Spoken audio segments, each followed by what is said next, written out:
On a eu envie de faire l'école de l'entraide parce qu'on s'est rendu compte qu'il y avait un vrai besoin pour les dirigeants de TPE-PME de pouvoir bénéficier d'éclairage plutôt préventif sur différents sujets très concrets liés à la vie entrepreneuriale. Et c'est ce que fait l'école de l'entraide avec des ateliers mensuels et des journées pour accompagner les dirigeants.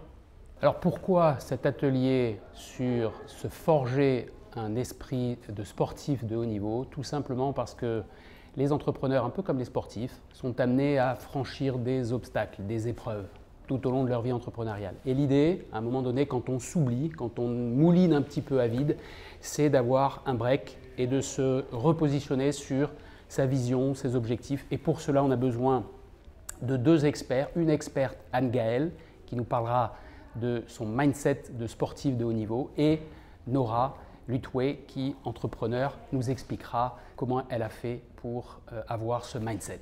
Donc les 5 règles d'or que j'ai retirées de mon expérience et que j'aurais bien aimé avoir découvert avant, je pense que j'aurais gagné pas mal d'années. La première, c'est la force de la motivation et la capacité de faire le point sur ses motivations.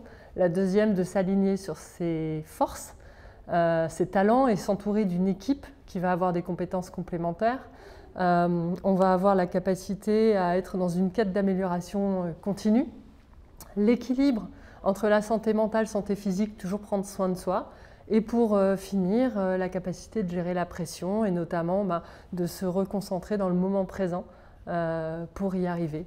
Voilà ce que j'ai retiré de mes quelques années d'expérience de pratique sportive à haut niveau et d'entrepreneuriat. Le message que je voudrais faire passer, c'est qu'il y a beaucoup de similitudes en fait entre le mindset d'un sportif et un entrepreneur dans sa globalité. Je suis contente de témoigner parce que c'est vrai que je m'étais mis comme challenge, moi, avant de créer ma boîte, de courir mon premier marathon.